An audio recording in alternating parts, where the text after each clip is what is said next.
Shalom and welcome again to another edition of Seekers of Meaning, the podcast arm of Jewish Sacred Aging. I am Rabbi Richard Address, the director of Jewish Sacred Aging and the host of these podcasts. We're going to take a little bit of a different break in our usual schedule today to welcome two very, very special colleagues. Rabbi Jeff Salkin, who is the rabbi of Temple Israel in West Palm Beach, Florida. Rabbi Greg Marx, who is the rabbi of Beth Or in Springhouse, Pennsylvania, in suburban Philadelphia, because they have just returned from a rabbinic mission to Poland to work with the refugees from Ukraine. And I thank them very much for, they've just still on jet lag coming home. And they accepted our invitation from the Seekers of Meaning group to really reflect upon what they found, what they saw, especially juxtaposed to the festival of Passover, with so many themes that probably resonated during the time. So first of all, Jeff and Greg, thank you very much for joining us. I hope you're safe. I hope you're well. Jeff, you were instrumental in putting this trip together. Why'd you do it? It's really very simple, Richard. My brother asked me, what are you planning on telling your grandchildren in 10 years when they ask you, Grandpa, what did you do during this great crisis? I realized I had to do more than simply write articles and preach sermons. At that moment, I conceived of the Hineni trip. Hineni means, here I am, here we are, and enlisted about 30 Reform colleagues from the United States, from Europe, and Israel to, number one, bring supplies, and we brought almost 2 tons of supplies, medical and otherwise, to Krakow for Ukrainian refugees, to bring donations, and we've raised almost $1 million in donations, but mostly to bring ourselves in the mitzvah, the sacred work of bearing witness to what is going on, to seeing how Poland has responded, to witness the spectacular work of the JCC in Krakow, and as much as possible to make a difference. Greg, the amount of material that you brought and the amount of money, you didn't have a lot of time to plan this trip. If I remember, it was really organized beginning, right, Jeff, about the beginning of March? Even later than that, we really put this all together in about a week. Greg, how did you circulate the idea that you wanted, materials and money, and how did that work? How did you do that? Sometimes it's very difficult, Richie, to get people motivated for various different programs and whatnot. But when I told people I was going to go to Poland to bear witness, to bring supplies, the amount of outpouring we received was remarkable. I mean, truly spectacular. I had children in my religious school making these little toy packages that we could hand out to the children in the refugee centers. I had people writing checks and making donations to the synagogue so that we could transfer the money. I mean, it was an avalanche of love, of support. And as Jeff said, people want to be able to do something. I mean, there's tremendous frustration. There's tremendous pain. We're sitting on the sidelines watching a catastrophe unfold. And when I told people I was going, they were grateful. And they wanted to participate. So in a matter of days, if I may say so, I'm rather proud of this, Beth Or raised $111,000 from our members, and I there were some rabbis who brought luggage. I brought less luggage and more cash because I thought that was easier to bring through the airport. Wow! So this is not this is not a hop, skip it, and jump down to West Palm Beach on a flight from Philly. This is a long flight, exhausting. What was it like when you got off that plane in Poland? What was your first impression when you walked out of customs and you're there? Walk me through that. Jeff, can I take it? Go right ahead. Well, first of all, I want to thank Jeff and Don Gore and Jay Squared for putting this together in the last several days. When I got off the airport, it was well organized. There were people there to take us to the hotel. We took our luggage. We offloaded it onto vans. And honestly, when listen, Krakow is a town of about 700,000 people. I honestly expected to see people sleeping in tents. I expected to see people sleeping on subway gratings. I had no idea what it was going to look like. I can't give you the hard numbers, but approximately 50% of the population has been absorbed into Krakow in the last several months. I expected to see pandemonium, and that is not what I saw. I saw people going about their days. Frankly, I was a little surprised. I saw tourists in the main square. I saw restaurants full. I saw a normal town that had done an extraordinary job in absorbing these people into people's homes, into their apartments, into apartment buildings being managed by the city, and the JCC having a major role in that, being a very tiny organization amongst all the organizations. So I did not find what I expected to find, and I was pleasantly surprised. So Jeff, go ahead, Jeff. I want to add to that this is my second time in Krakow. The first time I was there, it really was a launching pad for a trip to Auschwitz-Birkenau. This is very different. I was impressed then and was impressed on this trip with the beauty of the city, the cosmopolitan nature of the city, how young the city is, how beautiful it is. It has the largest market square of any town in Europe, really in many ways left over from medieval times. But the other thing about Poland is that Poland has a very weird and in some ways troubling and ambivalent and ambiguous relationship to the Jewish past. The Polish relationship with the Jews is one that has been, well, to use the Facebook term, relationship is complicated. I think that Poland, to respond to what Greg has said, has gone overboard in welcoming refugees, partially into teshuva and repentance for its past. Certainly, it is possible to say, as a young Polish Jewish woman said on our trip, that Poland is treating the Ukrainians the way that no one treated our people in 1939. And so this is really a tikkun. This is really a repairing of that history. And I walked away from this experience really blown away by the graciousness, the hospitality, and really the altruism of Poles in the midst of what is the greatest humanitarian crisis in Europe since 1945. You were there for a couple of days. What was it like when you got out of the hotel? You had all this stuff. How did you interact with the refugees? Did you go to the border? Or did you stay in Krakow? Or was it a combination of both?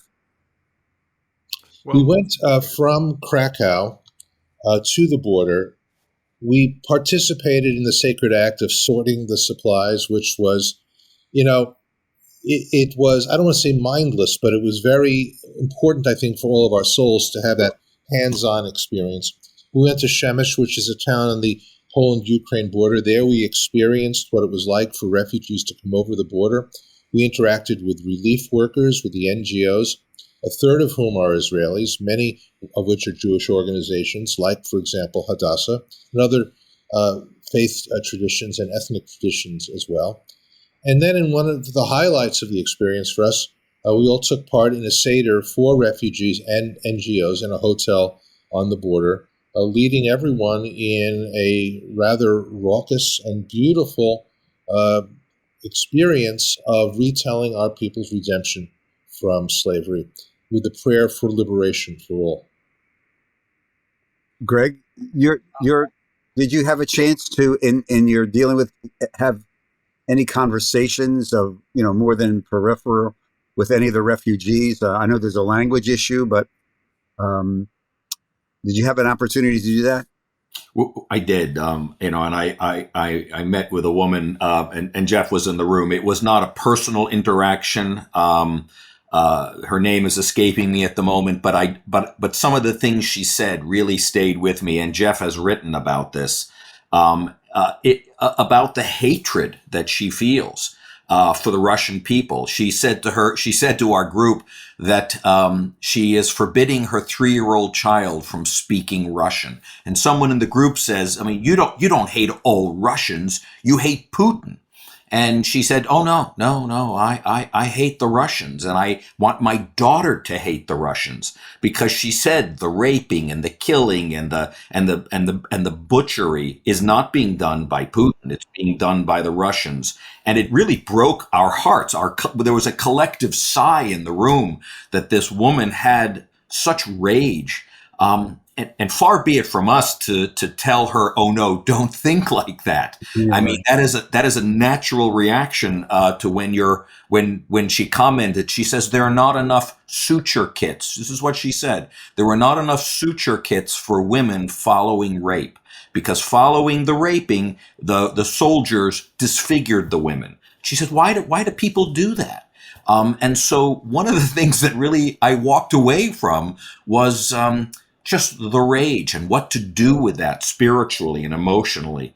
And it's funny. Jeff and I have had some conversations about this. We're told at the Passover Seder to take 10 drops of wine out of our cup. But in some of the midrashim that we realize, there's tremendous rage and there's anger. It's almost like a comic book story. God sending Pharaoh down to the bottom of the ocean where he drowned and was there for 50 days and denied the gates of heaven, and he's in the portals of hell. So there's that other side of giving expression to the fury that we feel when we see injustice, that thankfully didn't make it into mainstream Judaism, into the Seder, but it's there. It's there. It's there. Pour out thy wrath upon thy enemies, Right. It's there. And we heard that from this woman. And Greg really tells the truth about this. I think that encounter with that woman, who, by the way, turned out to be the translator at the Seder that I did several nights later. The story here is that my flight was canceled coming back to the States, so I just did a U-turn, went back to Krakow, and that was, as we say in Yiddish, bashert. That was meant to be, because I was able to help with the Seder at the JCC for Holocaust survivors and then for Ukrainian refugees. The three of our young colleagues, women rabbinical students, actually put together, and they did a spectacular job. And this woman was the translator at that Seder, and I had the opportunity to speak to her more, and I came to realize something. I came to realize that we are taught in America that it's wrong to hate, and most of the time it is wrong to hate. But what do you do when you are the victim of hateful actions?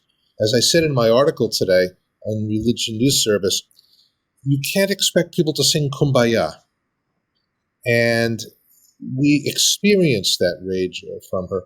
Frankly, what Greg alluded to and what he named and what he spoke, hearing the people at Natan, the Israeli NGO at the border, saying the chilling words, "We're running out of rape kits," words that I never thought I would hear, really forced me to encounter in a way that I've never encountered, really, the depths of human depravity. On the other hand, when you meet these refugees, when you look into their faces, you see exhaustion, you see burnout, but you also see great hope. Talk to me about that. When you say you also see great hope for what? A revenge? Hope for returning to their homeland? Hope for what do they hope for? All right, that's a good question. You want to take that one, Greg? Well, I think there is. I'll just tell you a personal experience. We were outside this center in Przemyśl, and just as we were walking to our transportation, a bus came in full of refugees right from Ukraine, and you could see the children and the parents coming out, and they came out of the bus. And we happened to be standing there, and the fear and the what's going to happen and the terror and the uncertainty in their faces was just astounding. And then we came up to them. We obviously had a language barrier, but one of my colleagues, Ari Goldstein, had a bag of lollipops, and he handed the lollipops out to the rabbis that were standing there. And we were just handing lollipops to these 3 and 4-year-olds, and they looked at their mothers. Is it okay? And she would nod yes. And there was a twinkle in the eye. And always when you leave a community, you have terror, but you also have hope, because otherwise you wouldn't leave. If you didn't have hope, you'd stay put and you just stay where you are. They left because they want to build for their future. I come from Miami. Jeff is down in South Florida, and I'm surrounded by Cubans who many people thought, oh, when communism falls, the Cubans will go back to Cuba. That's not the case. They've made a life where they are in South Florida. And I think that's what's going to happen here as well. I think that many people are going to say, we're going to use this opportunity to build a new life. One of the things that I will share with you, and even my heart sang when I saw this, Richie, some of the money that we're giving to the JCC in Krakow is used to hire Polish teachers to the Ukrainians. And we went into this classroom, and there was the teacher doing the ba, ba, boo, this is how you, and they're learning Polish because they have every inclination of staying in Poland. And because they have to make a job, they have to make a living, because much of what they have back home, in Kharkiv, certainly Mariupol, we've seen the photographs, there's nothing, you can't go back. It's like the Israelites. We're gonna march forward. We're gonna leave what's left behind, and with hope, hopefully build a new future. Yeah, That's what I experienced. The interesting thing that Greg is saying is something I reflected on many times, where the parallel to the Exodus from Egypt works and where the parallel fails. Now, it works in that sense of uncertainty. The book of Numbers and certain texts in the book of Exodus make it very clear that the Israelites on several occasions said, let's go back to Egypt. It wasn't so bad. The truth of the matter is that the Ukrainian refugees that we encountered never wanted to leave Ukraine. They had beautiful lives there. They are fleeing destruction. Will they be able to go home? Many of them know there are no homes to go back to. But they will be able to rebuild their lives. I remember that in the refugee center at the border, there was a map of Europe. I found this to be startling, which had cities on the map and then the number of kilometers from the refugee center to those cities, telling the refugees, this is how far you will have to go in order to get to those places.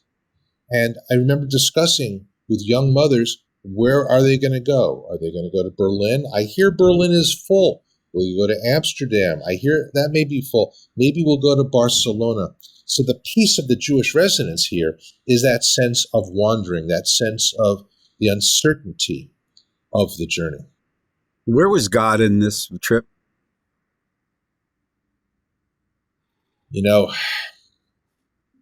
I think of Yaakov Glatstein, the great American Yiddish poet, who wrote a beautiful poem in Yiddish, To My Refugee God. Uh-huh. It was Glatstein. Maybe it was Heschel. Somebody. It doesn't matter. God travels with refugees because, something, I'm glad you asked that question. There's this mystical idea. I'm sure Greg knows it and has taught it as well and as eloquently, if not more so than I have. In Aramaic, this notion of Shekhinah B'Galuta, that the Shekhinah, the divine presence, is in exile. Right. For me, exile as a geographic and spiritual and existential issue is really at the very center of my understanding of my Jewish faith and the Jewish predicament. And so where was God in this? I think God is walking with the refugees. Thank you, Jeff. Last night, I'll give a different angle, probably a little bit more mainstream. I was leading a Shiva minyan last night for a member of my congregation. And while I was doing the Ahavat Olam, I read this line. And I thought, my goodness, this is why I went to Poland. In adversity and prosperity, may your law be our light, and then may our deeds reflect your love, O God. Mm. So maybe if God is absent, if God is hidden, we have to come and bring that light, bring that presence, bring that comfort, bring that support as a reflection of God's presence. That's the task of the Jew, I think. To use that phrase, mishutafim, partners with God in the work of redemption. And to gather the broken sparks of of existence. Yeah. For me, God is in the way that we tell this story. And, I know that both Greg and I and our colleagues experience this many times in reaching out to refugees in the sincere performance of a sacred act. And again, to bear witness. I keep on thinking of one of the Hebrew words for community. Like Eskimos reportedly have many words for snow. We have many words for community. There's sibur, there's kahila. But I think of the word edah, which often shows up in the names of synagogues, like Adith Jeshurun in Elkins Park, Pennsylvania. And one of the things that I find interesting is that the word edah, which means community, has the word aid in there, which means to bear witness, that we were a community of Eidim. We were a community that bore witness to not only the catastrophe, but also the hope. I'll say something else as well. I don't know if Greg will agree with me, but others will. And it goes back to the original proddings that I felt to go on this trip. I feel that in some ways, my colleagues and I were reaching back in time and doing a tikkun, doing a teshuvah, an act of repentance, an act of repair for the failure of many American Jewish leaders 75 and 80 years ago to do what was necessary, to have been there, to be present. And this, I can't say egotistical, but this very self-reflective piece of me that said, I am not going to let anyone say that my colleagues and I were not there when we could have been, and that we did everything possible. And I feel this was a group protection of our legacy. And Richard, I want to say something, because I want to bring it back to sacred aging. You haven't asked the question, but I'm going to ask the question for you. What does this have to do with sacred aging? It has to do with legacy. It has to do with the ethical will that we are writing for our children and our grandchildren. Every single person on that trip will be able to say to their children and their descendants, Hineni, I was there. I was there. I did what I could. And that's really powerful stuff, because my parents of blessed memory, and I dare say your parents, Richard, probably did not have the same thing that they could have said. Well, it's very interesting that you raised that issue of history, because we, as you know, pass over and everything in history. But to be truthful, you probably were walking on ground last week that our ancestors walked on 70 years ago, trying to flee or being herded off to a camp. And here you are walking on that same Polish soil, which, as you know, has not had the greatest history of love and affection to the Jewish people. But here you were walking on that soil, and without becoming too hyperbolic, somewhere in some other level of reality, millions and millions of souls would probably say Shehechianu and Toda Rabah. Amen. Could I respond to that? I was in Poland about 4 years ago. I took a congregational mission to Poland and then to Israel. And I will tell you, I couldn't wait to leave, because I went from concentration camp to ghetto to plazas where the Jews were rounded up, and Jews used to be here and Jews died here, and I was miserable. And when I got to Israel, I finally was able to breathe. This was a completely different trip for me. We actually, when we were leaving to go to Przemyśl, the guide pointed out that's where the Jews were rounded up. And I remember going there, and I remember spending half a day there. And this was a different experience for me. This was a Poland that was trying to do the right thing when it didn't do the right thing 80 years ago. And I believe this with all of my heart. We will either let the past destroy our future, or we will let our present define a new future. And for many, many years, I mean, most Jews wouldn't drive a German car, right? But now we do, because the Germany of today is not the Germany of 1945, and the Poland of today is not the Poland of 1941. So I was able to breathe this time. And I thank Jeff for giving me that opportunity. And I thought to myself, I might even come back to Poland just as a tourist because it was just so beautiful. And that was not the Poland I experienced when I was in Majdanek. It was just, yeah. No, absolutely. No, you're absolutely right. I fell in love with Krakow this time. There's something very interesting. We are forgetting that the Polish Jews were the victims of a double sucker punch. First by the Nazis and then by the communists. Right. And, Greg will remember that we passed by homes and doors that alluded to the mezuzot that used to be on those doors that were ripped off during the time of the Soviet oppression. There are many people in Poland now, untold tens of thousands, who have a Jewish background, who had Jewish grandparents, who suppressed and hid their Jewish identity, and they're coming back to Judaism. So too, there is an oddly unsettling, but in some ways sweet, obsession that Poles have with Jewish culture.